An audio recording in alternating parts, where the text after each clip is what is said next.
like a massive talent. Came on and scored that goal yesterday at Fulham with basically the last kick of the game. He looks a real talent. So yeah, these players have come before that burst onto the scene like this, and they don't really fulfil the potential. So we'll have to see with him. But at the minute, he looks an absolute danger. Welcome everybody. This is the first podcast I'm doing with my dad. He will feature in more of these now.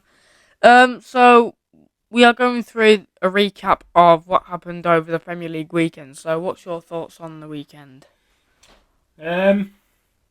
Obviously, last game before the break for the World Cup. Obviously, the biggest surprise was Brentford beating Man City at the Etihad. Big surprise, that one. I don't think anybody would have predicted that. Seems Liverpool are starting to hit a bit of form as well. Arsenal have proved a lot of people wrong, including me, by keeping the lasting the distance so far, being top of the league and going into the World Cup break 5 points clear. Looking now to be serious title contenders. Newcastle won again. They're starting to look a force. Chelsea lost. Graham Potter. 3 games on the bounce now. Chelsea have lost. So, Harry Potter, Graham Potter, probably already under pressure in the Chelsea job.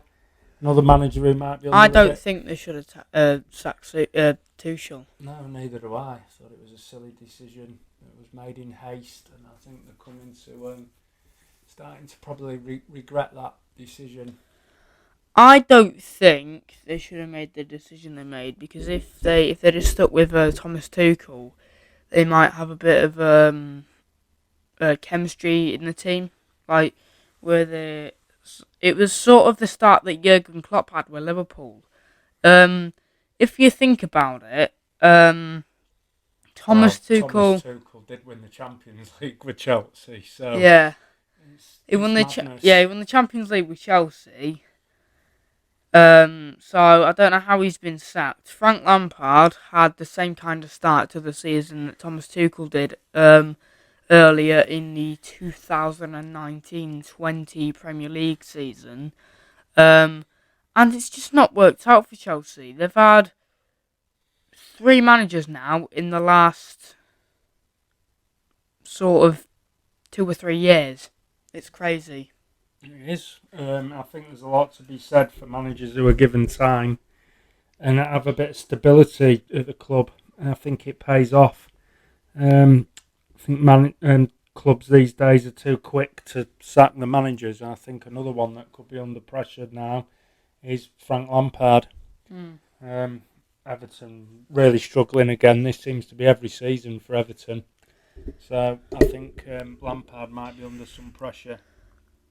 A season ago, we were talking about Everton getting relegated, and they edged it out at the end of the season to, who was it that beat?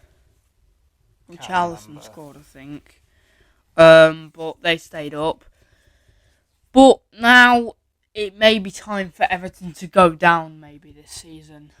But if they get a new manager in, that could save them. But it's just this consistency of Everton doing bad every season.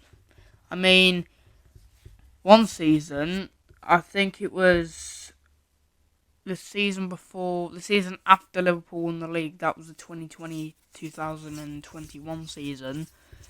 They were top of the league until, like, I don't know, until who won the league that season? Was it City? It probably was, I think. Yeah, City have won the league 4 out of the last 5 seasons, so yeah. Yeah. Pep just throws money at everything now. That's why they're winning the leagues. But it's also how the team's built as well. They've got João Cancelo. Erling Haaland's in the team, but he was good before Man City. with Jurgen Klopp, what he does is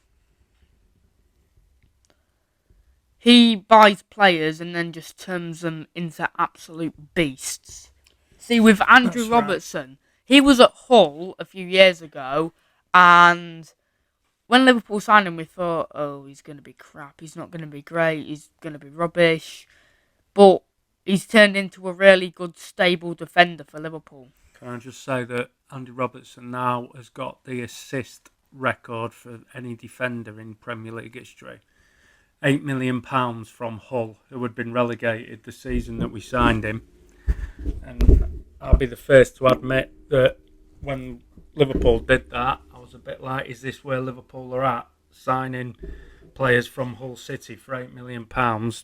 And it totally proved me wrong. What Klopp does, he takes good, very good, or excellent players and turns them into world-class players. Pep buys players that are already, with the exception of a couple, You see, who are already pretty much world-class. He tried to buy Harry Kane, and he was already good before he nearly signed for Man City.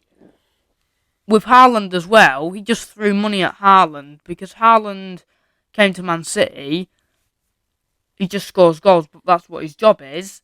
And he was good before that. He was good for Dortmund before that.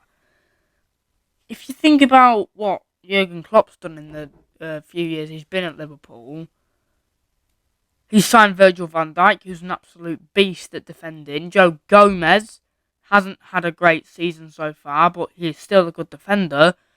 He brought Trent Alexander-Arnold up from the academy and made him into a beast. Alisson Becker was at Roma before he signed for Liverpool and has just turned into Best goalkeeper in the world. someone like, I don't know how to explain it, someone like Courtois or Ter Stegen. He's just turned into an absolute beast of a goalkeeper. Yeah, and let's forget that Mo Salah wasn't really world class at the time. He is now. Mane wasn't. He is now. So Klopp seems to be able to do this with players, and the recruitment at Liverpool has been spot on, with the exception of a few. Over the last few years has been absolutely. Joel Matip, free transfer.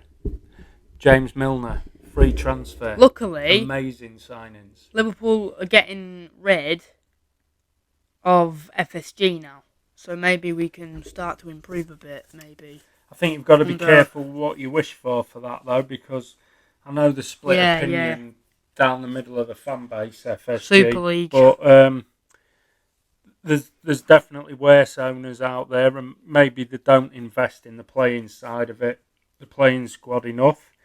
But you've got to think that since FSG have been there, there's a new training ground, the main stand was developed, Anfield Road end's now being developed. Is it a mistake that FSG are going? I suppose it remains to be seen on who buys the club, and then we'll find out. Obviously, we don't want to go back to the days of Gillette and Hicks. That was horrendous. So Why? What was that? George Hicks and I can't remember the first names actually. Absolutely awful owners that nearly drove the club into bankruptcy. So I don't know. I'm a bit like that with FSG, to be honest. And the final talk of today's podcast, we had Garnacho going into the World Cup with a late winner for Manchester United against Fulham. What's your thoughts on that? Don't think Garnacho's going to the World Cup, is he? I don't know. He might be. No, I'm pretty sure he's not in the. If he is going, what? Where's he from? Argentina. I'm pretty sure he's not in Argentina's squad. Obviously, he looks like a massive talent. Came on and scored that goal yesterday at Fulham with basically the last kick of the game. He looks a real talent. So yeah, these players have come before that burst onto the scene like this, and they don't really fulfil the potential. So we'll have to see with him. But at the minute, he looks he looks an absolute danger. Yeah, that's the Premier League recap in today's podcast.